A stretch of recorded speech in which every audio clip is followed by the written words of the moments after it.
Hi, welcome to Grief Hills, and thanks for listening. This is Eric Sims. I want to talk to you for a minute about the following podcast and then ask you for a favor. In this episode, Lisa Michelle Zega delves into the profound connection between historical trauma and personal grief. She explores how systemic injustices, such as slavery and genocide, have left a lasting impact on both individuals and communities. Finally, she argues that the unresolved wounds of the past can manifest as individual pain, leading to feelings of loss, disconnection, and despair. This episode emphasizes the importance of acknowledging and addressing historical trauma, and she suggests that by understanding the collective pain of the past, individuals can better process their own grief and create a more compassionate and equitable society. Listen, if you're enjoying Grief Hills, or if you want to help join the movement to change the conversation on grief, then please share on social media, share with a friend, like it on whatever platform that you listen to Grief Hills on, and write a review. That really helps. Thanks for listening. You can always navigate to Lisa's website, which is legitu.com, or if you have any questions or want to contact Lisa, you can email her at lisamichelle@legitu.com. And now, without further ado, here's Lisa. Welcome to another episode of Grief Heals, the podcast where we explore how it is that grief heals us with our relationship with ourselves, with one another, and our whole wide world. I am your host, Lisa Michelle Zega, and I am excited to have another conversation. Hello, beautiful people. So this morning for me was intense. I think I mentioned before that I am reading Howard Zinn's A People's History of the United States, and I'm actually reading it quite slow, just a page a night, it seems, and it's really having an impact on me. And for those of you who don't know, it is a history written from, rather than what we've, come to see as normal, just for our history to be delivered through the lens of the victor, the conqueror, the government. This is more like, hey, instead of telling the story of the discovery of America through the lens of Columbus, let's hear from the Arawaks. Instead of telling about the Civil War through Andrew Jackson, let's hear from the Cherokees, right? Instead of from the plantation owners and advancement in the United States, let's hear from those who were kidnapped and shipped from their homeland in the most deplorable of circumstances,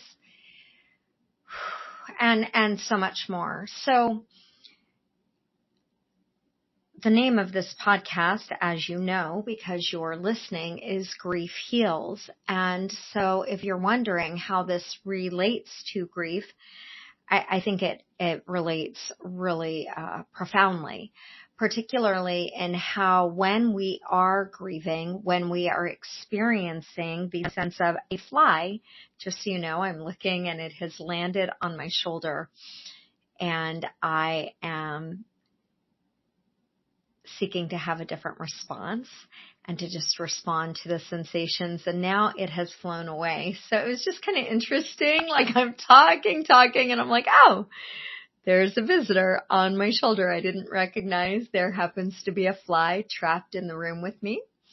And so that's that. And who knows what interesting responses I will have. So, okay, how does all of this relate to grief?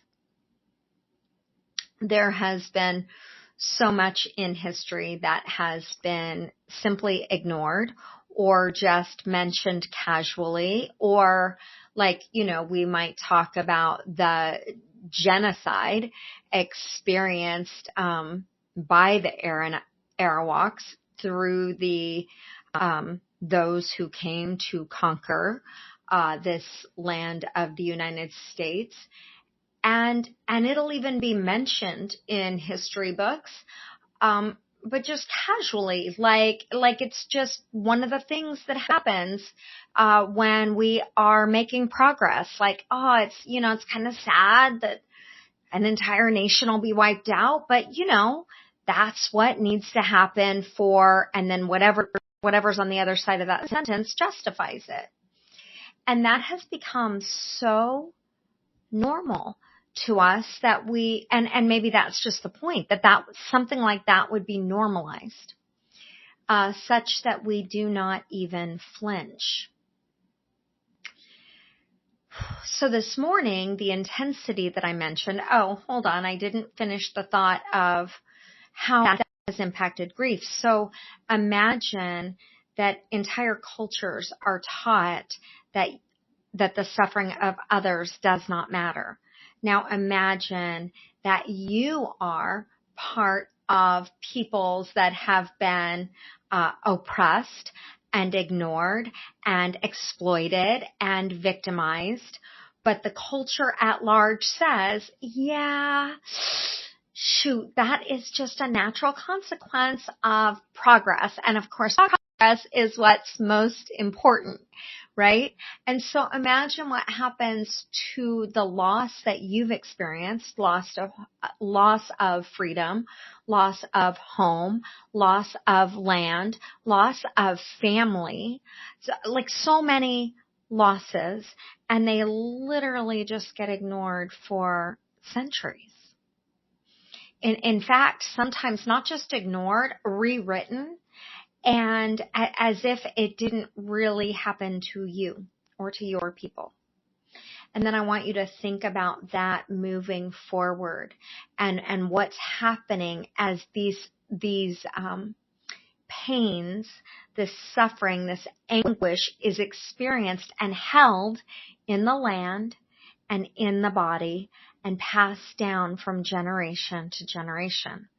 And I want you to imagine with me how that could impact our own experience of what do we do when loss happens in the here and now, when we've been taught all around us that it doesn't matter as long as the wheels of the machine keep on turning, progress keeps being made, certain people continue to benefit, and it all makes it okay. And what happens to our fellow man and then to us, right, doesn't actually matter.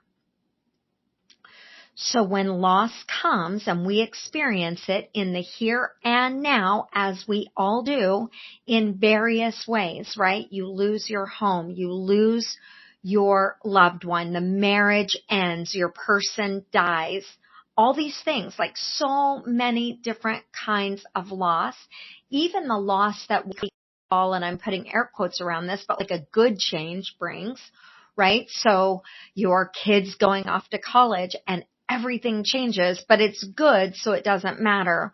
Or you got married, but everything you know about your life and how you do life is changing dramatically. Or you got a promotion and the people that you are now governing in the agency don't talk to you, or they see you different, or you're no longer one of the gang, and yet you're not in with the new leadership team, and these kinds of tensions, right? Or in political climates, even when your party wins, whoever that party is, and the dissonance between what they promised and what occurs, right? Like all these different losses that we all together navigate. And when we have been taught without a formalized teaching, but just in terms of highlighted in history, what comes down through our history books, what comes down in our classrooms, whether it's in kindergarten or in your PhD program. Oh, that just brought something up for me. But, and the suffering is what's communicated is the suffering doesn't actually matter. So then in your present life, whatever loss touches you, touches your heart, touches your body, touches your life, first, it actually invites the ignored losses to come forward, hoping for attention. And the way you've been conditioned or trained or programmed is to simply move on, and yet everything in you is not allowing you to move on. I'm just thinking of another loss, and that is when, because we also live in a day and age where we are seeking enlightenment and development, and one of the things offered to us is different substances to help with that enlightened experience. And sometimes, like say ayahuasca, for example, right? And we take an ayahuasca journey, but what that brings up is a lot of the gap, like it's almost too fast. And so the losses that have not been met, the fragmentation in the human experience has not been nurtured, and it's like too much. And the loss even of what I was seeking to help me move forward in love and in connection has actually left what feels like a gaping hole, and it seems like there's something wrong with me. And this is what happens in our modern culture of, and I say modern, y'all, I don't even know how far back I'm going, but I know prior to the 1500s. I do know that, right? I know I'm going back in my mind's eye at least 100 years, 200 years, 300 years, 400 years, like we are going back, because this kind of stuff has been carried and ignored in the name of advancement, in the name of the victor, right? And so then we don't know how to be present to our pain when it occurs, and historical pain also comes to the surface when a fresh new loss occurs, all of which are needing witness and love. And we do not have a model for how to grieve and meet our loss with the love that's required. So let's just slow down, take a breath, and let's not expect to absorb, to metabolize, to integrate all that I've just said. Let's just see for you and for me what is settling and what stands out at the top of the heart. Just breathing. There's no right or wrong in this.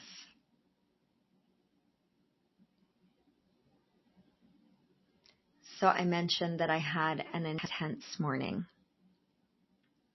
I am reading A People's History of the United States by Howard Zinn.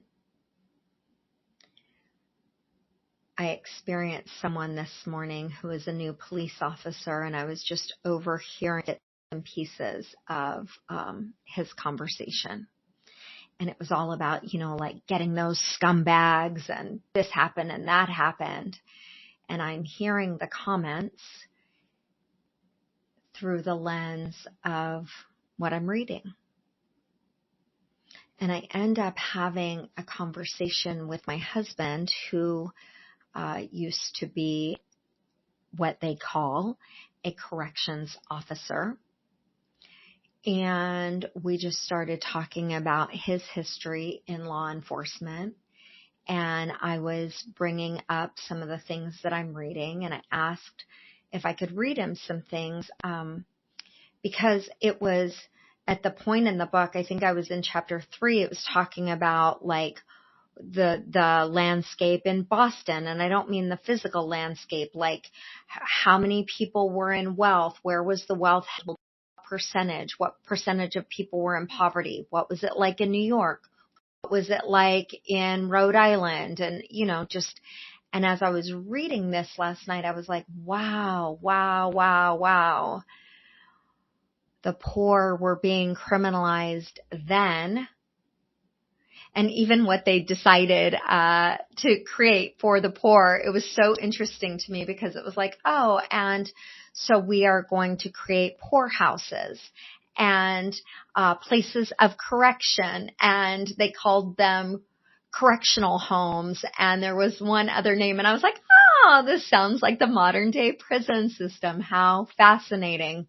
And it was talking about like where the predominance of the wealth was held in 5% of the people, and that the masses were hungry and impoverished and barely able to keep a roof over their head or food in their bellies or their children alive, right? And I was like, oh, wow, this is a very different history that I'm reading about than the one I learned about in schools, right? Like I didn't learn that people were dying in the masses, being victimized and enslaved and their land stolen and lied to. And like, that's not how I learned about the discovery of America.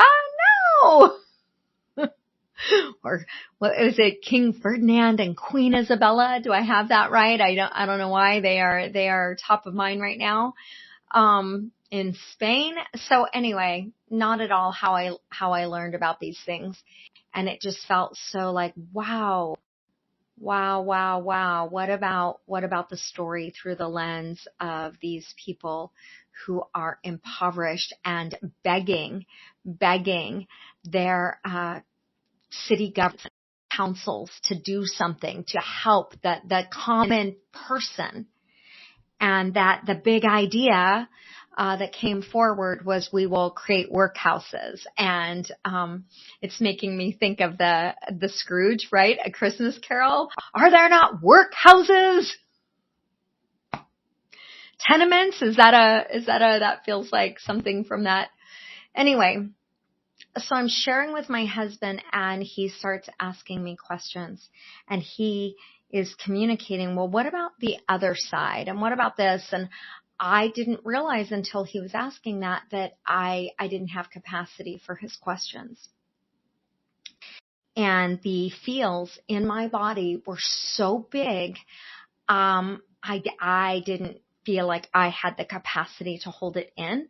And I stood up, and he said, where are you going?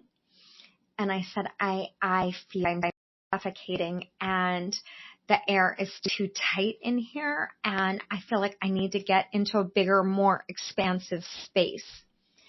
And he asked me to stay and to have the conversation. And when I did, I sat down and I literally burst. Like all that emotion, it was like a dam broke, and I just began to sob.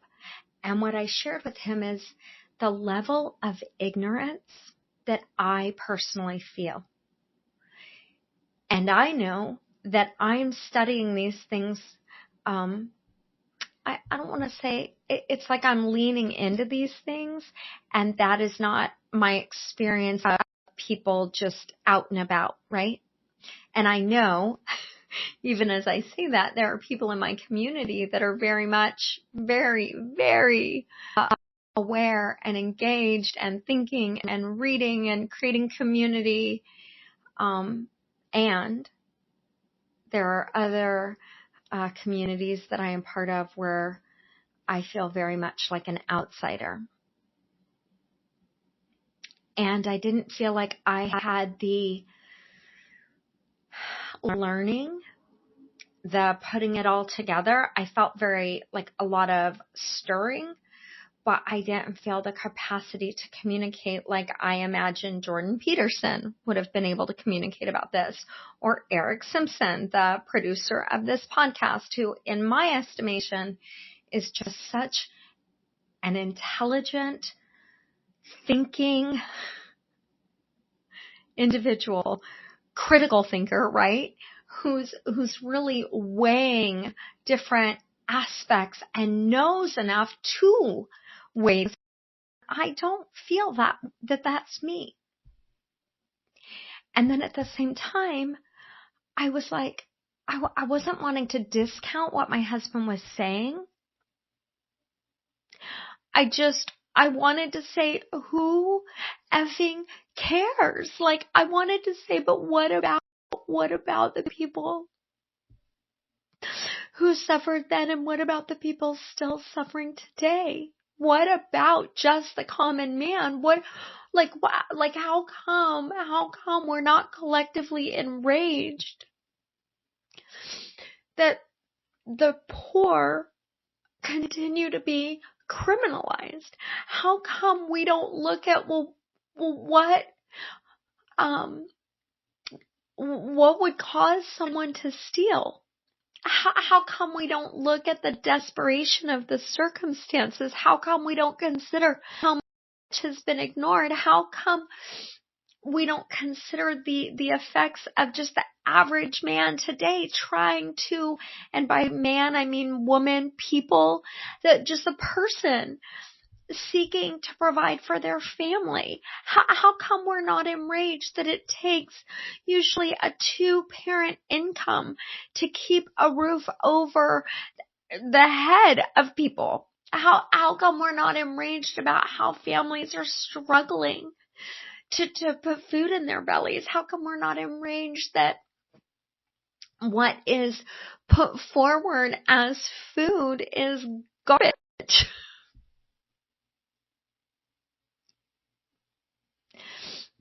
And so my husband, he's wanting me to see the other side of things. And I also had an internal dialogue. It's like, hey, I'm trying to be looking at, woe is us, as if we are victims. And at the same time, I don't want to ignore the victimization that has happened. And, I told you I'm very, very brief into this book.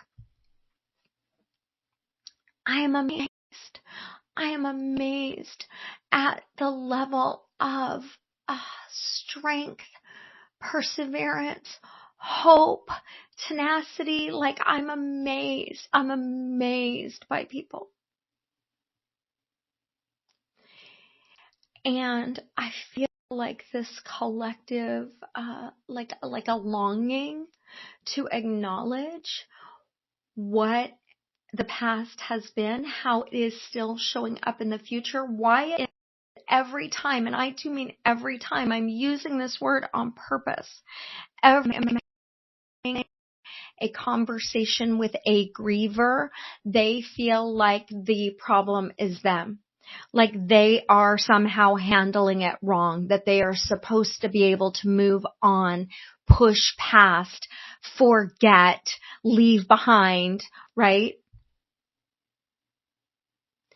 Or when I am talking to people that are so sensitive, who intuit all that is happening around them and have done so since they were itty bitties, and yet we're not met with a culture, an internal, a family system, right? Not an internal family system, I'm thinking of parts work, but their family of origin, a system around them that can meet them in the dissonance between what they can feel in their bodies and know as truth before they ever have thoughts or words for it.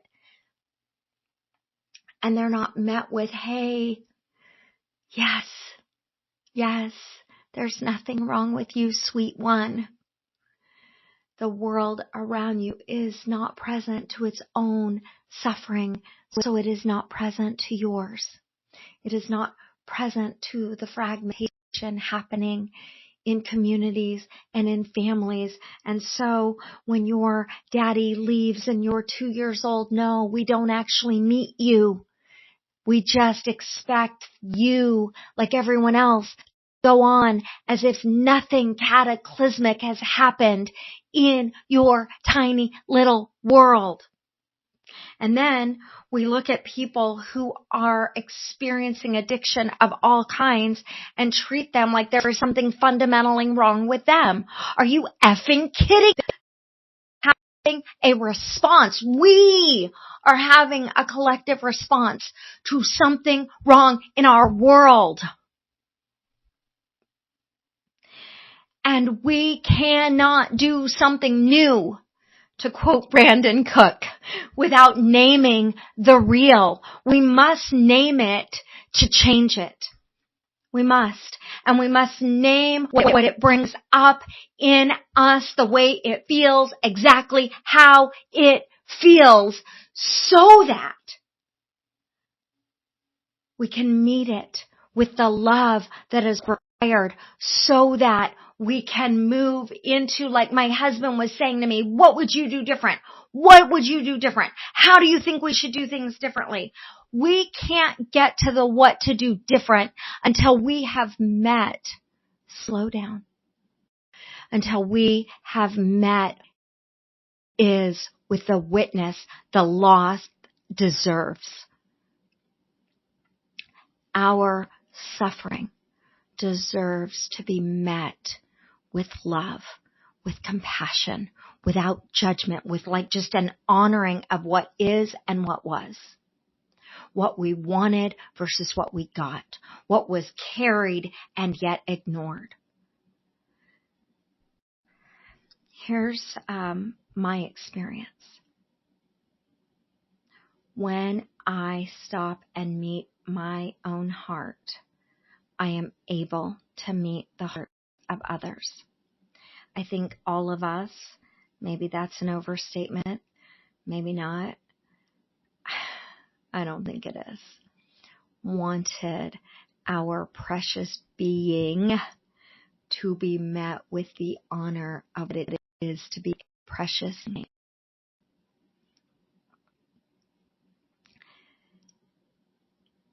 And though we didn't have words for that when we were little, we all, I believe, intuit that is our birthright, that we are born majestic in divine image, worthy of divine love, honor in our being.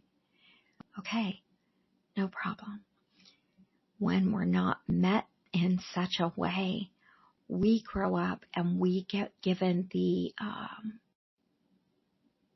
honor of meeting ourselves in those spaces. And as we do, we also begin to be able to grow our capacity to be with others and to be with others in our world, like collectively, and to do what must to create the world that each of us wants, longs for, a world where we are loved and loving, held and holding, like a world of all the things. Where the hungry are fed. When we are hungry, we are fed. When we are full, we get to feed others. I'm gonna, I think, round it up here, but my fundamental belief is that we are one. We are one. So whatever I do in the Middle East is done right here at home. Whomever is neglected in the streets, my family is neglected in some way. Whatever I believe that this is for me, not about the big bad oppressor and the poor, weak, oppressed. No. All the people. You would look at someone and say, this person is an oppressor. They are a person in power. This person is the weak. They lack power. That's not how I see the world. I see that we are all created by love, for love, in love, worthy of love, must be met with love. We must be loved. And that we ourselves are love. And that we experience wounds. And when our wounds are not met, we either, not either, because it's not an either or, it's a cycle of, like we become both the victimized and the one who victimizes others. We become the oppressed and the oppressor. And I'm thinking of the drama triangle. Was that Cartman triangle? I think he came up with it, but it's basically this idea. If you've got a victim and you have a rescuer and that's your paradigm, you will literally play all tenets of that triangle. And I think that is what we see, right? So if I see myself as a victim, I'm also bullying someone and I'm also trying to rescue another person.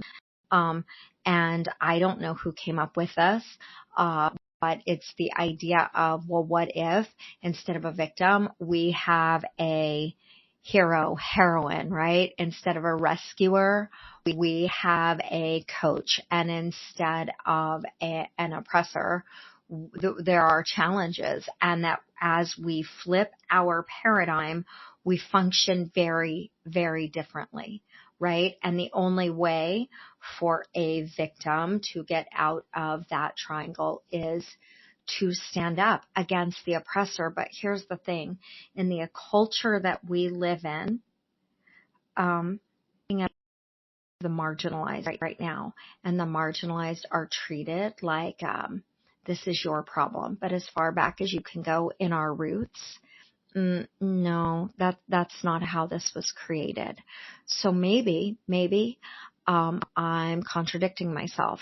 I allow for that. That's a possibility. Maybe these things all come together in a way that are not actually a contradiction. Because I do think there is something for, as we acknowledge our own losses, we can be present with other people in theirs, and we can stand together in acknowledgement of our shared suffering, and stand in acknowledgement. Like in my own personal life, I can say, yeah, I have been the one who did not have power. I'm specifically thinking of when I was young, and I have exploited other people. I'm thinking of the story I shared on here a few episodes back where, as a 10-year-old girl, I said to a little girl of color that I had nothing against, and the word I used rhymed with bigger. And I finished that statement by saying, personally, I think everyone should own at least one. And I was oppressing another human being. I myself was oppressed with that mentality that I learned by the big people in my family of origin and in my surrounding community, right? And so the cycle continues. And that shame that I hid, so this is another way of staying in that shame, keeps us in the victim, victimizer, or triangle. That, little hero who's going to ride in on a white pony. By coming out and having compassion, like seeing 8 and 10-year-old me without judgment, that actually enables me to transition into a triangle where I see people as powerful beyond measure and problem solvers and like incredible humans, and recognize that we still need people to come alongside and support us because we are made for community, right? We don't need someone to rescue us, but I do need someone to see my struggle is your struggle and your struggle is my struggle. And so I'm trying to get all tenets of the triangle. So rather than being the victim, right, I'm going to see myself as my own journey and recognize I need other people to come alongside me, helping me in my journey, and I get to come alongside and help other people in their journey. But I'm not trying to advise, fix, or save anyone. No, none of us need that. What we need is to be loved. And so I think the connection between what's been ignored in our history and what is ignored in our present day laws, I think the link is, what do you call that? When you can't unlink them. They are woven together. So if maybe you will take a breath with me, you can do that even when you're driving. So just take an inhale. And maybe a bigger inhale at the top. A slow exhale. We're just going to inhale again. And when you get all the breath in, try and suck in just a little bit more. We'll make our exhale lower. You might notice your belly fill as you do that. So breathing in now. Hold it at the top. Exhale. Maybe just shake it off. Give a little wiggle. Little wiggle, wiggle, wiggle. And if it's safe for you to do right here, right now, you can open your arms to receive a hug and give a hug. Lean in. If you can't open your arms, just let yourself feel that all that you are holding is also being held, and we can hold together as a community of people in this world wanting to create the world to see. All right, until next time, peace and love. Mwah! We're in this together. All right, bye-bye.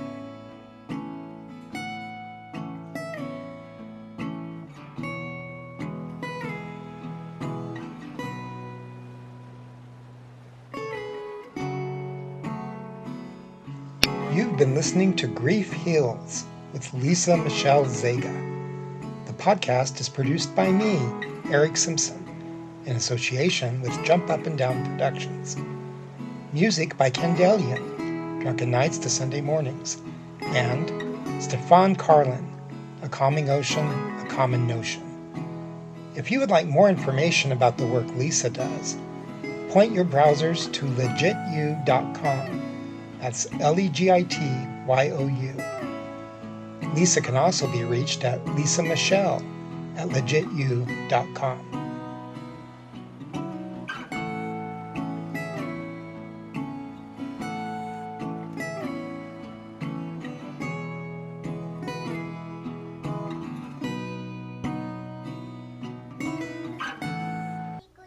This has been a Jump Up and Down production.